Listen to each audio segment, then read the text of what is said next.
Student, welcome to mind blowing classes. मैं Ramesh sir एक बार फिर आपके सामने सिंथेसिस में सिंपल सेंटेंस बनाने का रूल लेके आए हूँ। आइए इस रूल को डिटेल में पढ़ते हैं और इससे कुछ सीखते हैं। तो आज का रूल है student, bye using of preposition before gerund और नाउन। तो जैसे कि अब आपको लग रहा होगा कि सर अभी तक सारे वीडियो आपने कब जोड़े, कैसे जोड़े दिया, तो मैं आपको बता दूं स्टूडेंट कि ये जेरेंड का रूल एक ऐसा रूल है, इसकी अपनी कोई पहचान नहीं है। आप इसको किसी भी तरह सेंटेंस में पहचान नहीं सकते। हाँ, जितने भी रूल आपने पढ़े होंगे सब में कोई ना कोई हिंट्स दिया होगा मैंने कि हाँ ये मिलेगा तो इस रूल को अप्लाई करेंगे। तो जब मान लीजिए किसी सेंटेंस में कोई रूल ही ना अप्लाई हो, ठीक है ना, या कोई आपसे कह ही दे कि जेरेंड से ही बनाना है, तो आप इस रूल को अप्लाई कर सकेंगे।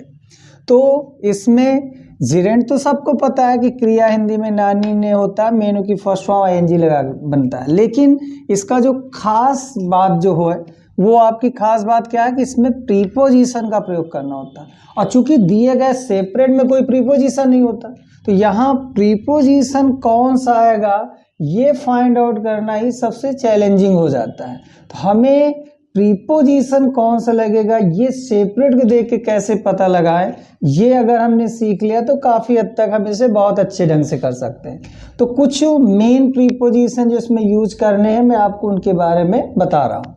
जैसे फर्स्ट प्रीपोजिशन है ऑन। मान लीजिए ऑन का प्रयोग कब करना, कहता है जब कोई सेपरेट आएगा तो अगर उन दो सेपरेट में दो काम होंगे, तो अगर यदि एक कार्य के तुरंत बाद दूसरा कार्य हो रहा हो, कार्यों में निरंतरता हो, तो अगर आपको सेपरेट में ऐसा भाव मिलता है तो आप वहाँ कौन सा प्रीपोजिशन यूज करेंगे स्टूडेंट, ऑन का प्रयोग करेंगे। इसी क्रम में क्या दिया है, आफ्टर। अब आफ्टर कब लगेगा, तो कहता है यदि एक कार्य के कुछ देर के बाद दूसरा कार्य शुरू हो। जब मतलब आपके दिए गए सेपरेट में एक कार्य के कुछ देर के बाद दूसरा कार्य जब शुरू होगा, तो वो ऐसा भाव देने वाले सेपरेट में आप कौन सा प्रीपोजिशन यूज करेंगे, आफ्टर। इसी क्रम में है इन स्पाइट ऑफ।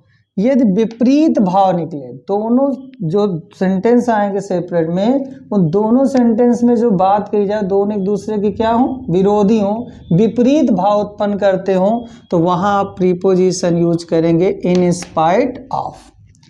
नेक्स्ट है बिसाइड्स। बिसाइड्स कब यूज करेंगे स्टूडेंट, कहता है जब एक कार्य के अतिरिक्त दूसरा कार्य हुआ हो। दिए गए सेपरेट में जब आपको ये भाव मिल जाए कि एक कार्य के अतिरिक्त दूसरा कार्य भी हुआ है, तो वहां पर आप लगाएंगे बिसाइड्स। नेक्स्ट है फॉर। तो फॉर कब लगता है, कहता है जब मूल्य की राशि बताई जाए। मतलब जब भी आप कोई चीज खरीदेंगे या बेचेंगे, तो खरीदने बेचने में आप उसको कोई मूल्य होगा, उस मूल्य की जो राशि बताई, जैसे पेन खरीदा तो आपने कहा 5 रुपए का, 10 रुपए का, तो उस मूल्य की राशि बताने के लिए हम फॉर का प्रयोग करते हैं। नेक्स्ट है विदाउट। ये बिना के अर्थ में होता है, अर्थात बिना काम के फल मिले। बिना काम के क्या मिले, फल मिल जाए, तो आप विदाउट का प्रयोग कर दीजिए। फिर क्या कह रहा, विद। साथ के अर्थ में वह बीमारी से पीड़ित होने पर आप विद का प्रयोग करते हैं। रिमेंबर में ध्यान देना है, इसमें नाउन भी आया है। तो नाउन में कह रहा है कुछ वर्ब है जो नाउन में बदल ली जाएंगे, यहाँ पर इंपॉर्टेंट्स हैं। जैसे फेल का फेलियर हो जाना, डाई का डेथ हो जाना, है ना, सक्सीड का सक्सेस हो जाना, डिपार्ट का डिपार्चर हो जाना, अराइव का अरीवल हो जाना, इल का इलनेस हो जाना। तो ये कुछ वर्बे हैं जिनको आपको नाउन बदलना, और हेल्प का वो नाउन हेल्प ही होता है। तो वाक्य है, जैसे देखिए फर्स्ट सेंटेंस दिया है कि ही रीच द ऑफिस, वह ऑफिस पहुंचा, ही फाउंड नो क्लर्क, उसे कोई भी लिपिक क्लर्क नहीं मिला। तो अभी हमने कहा था ना कि प्रीपोजिशन ही ढूंढना सबसे आपका चैलेंजिंग रहेगा। तो अगर हम इसमें देखेंगे तो ऑफिस पहुंचा, उसे कोई क्लर्क नहीं मिला, तो मतलब उसका पहुंचना और क्लर्कों को ना मिलना, एक काम के तुरंत बाद दूसरा काम। तो जब एक काम के बाद तुरंत दूसरा काम हो, तो मैंने कौन सा प्रीपोजिशन बताया, ऑन का प्रयोग करना है।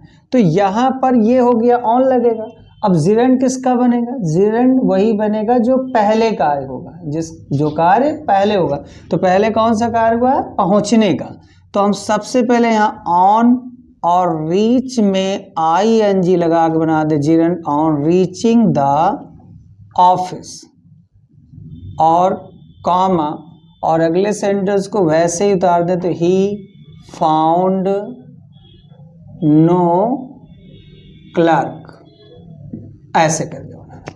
तो नेक्स्ट सेंटेंस क्या है स्टूडेंट? ही टुक हिज फूड, उसने अपना भोजन लिया, खाया। ही वेंट टू मार्केट, वह बाजार गया। तो इसमें देखिए क्या लग रहा है आपको कि एक काम पहले पूर्व से समाप्त होगा, कुछ देर के बाद दूसरा शुरू होगा। तो इसमें ऐसा लगा कि एक काम होने के कुछ देर के बाद दूसरा कार्य हो रहा। तो जब एक काम के कुछ देर के बाद दूसरा काम हो तो कौन सा प्रीपोजिशन बताया मैंने? आफ्टर का प्रयोग करना है, तो आफ्टर लग जाएगा। अच्छा, किस वर्ब का जिरंड बनाना है? तो जो काम पहले हो। तो पहले काम कौन सा हुआ है? भोजन लेने का। तो उसी में हम सबसे पहला यूज करेंगे क्या प्रीपोजिशन? आफ्टर।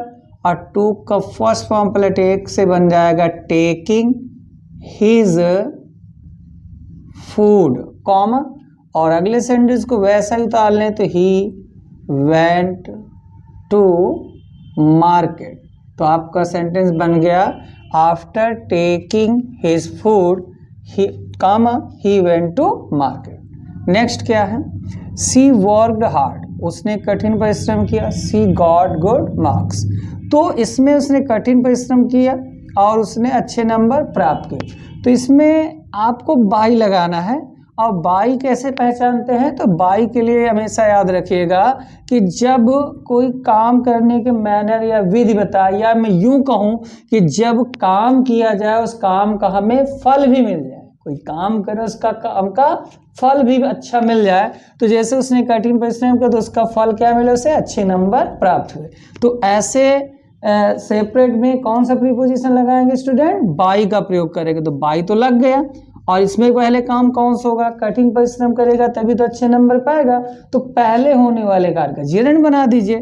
तो वर्क से जिरंड बन जाएगा वर्किंग हार्ड, और कॉमा, और नेक्स्ट सेंटेंस को वैसे ही उतार दें, तो सी गॉट गुड मार्क्स। ये आपका से। अगला है कि रीतु वर्क हार्ड, रीतु ने कठिन परिश्रम किया। सी फेल्ड, वह फेल हो गई। तो देखिए इसमें काम किया तो काम का फल भी मिला, तो बाई है। लेकिन जब आपको याद रखना है कि जब दो विपरीत भाव मिले, अर्थात काम करे काम का फल ना मिले, तो क्या हो गया? विपरीत भाव हो गया। भाई हमने काम किया उसका हमें फल ही नहीं मिल रहा, तो दोनों सेंटेंस क्या चले? विपरीत भाव में चले गए ना। वरना वर्क हार्ड किया तो उससे पास होना चाहिए, फेल होना चाहिए, फेल हो गई। तो विपरीत भाव, विपरीत भाव के लिए कौन सा प्रीपोजिशन लगाएंगे स्टूडेंट? In spite of. कौन सा बताया था मैंने? In spite of. और फर्स्ट सेंटेंस कौन पहले कौन सा काम होगा? कठिन परिश्रम का, इसलिए इसी का बन जाएगा जेरेंड। तो वर्किंग हार्ड, कॉमा, और यहाँ सी की जगह रिप्लेस कर देंगे रीतु, और ये हो जाएगा फेल्ड। तो वाक्य बन के क्या तैयार हुआ? In spite of working hard, comma, Ritu failed. फिर देखिए क्या है sentence student? He did not work hard, उसने कठिन परिश्रम नहीं किया और वह क्या हो गया? पास हो गया। मतलब बिना काम के फल मिल गया। तो बिना काम के जब फल मिल जाए तो मैंने क्या कहा था? विदाउट। क्या लगाएंगे प्रीपोजिशन? विदाउट। तो इसका प्रीपोजिशन हो जाएगा विदाउट। और फर्स्ट एंड पहला वाक्य कौन का हो रहा? कार्य वर्क का, तो इसी का जेरेंड बना देंगे। तो वर्किंग हार्ड, कामा, ही पास्ट।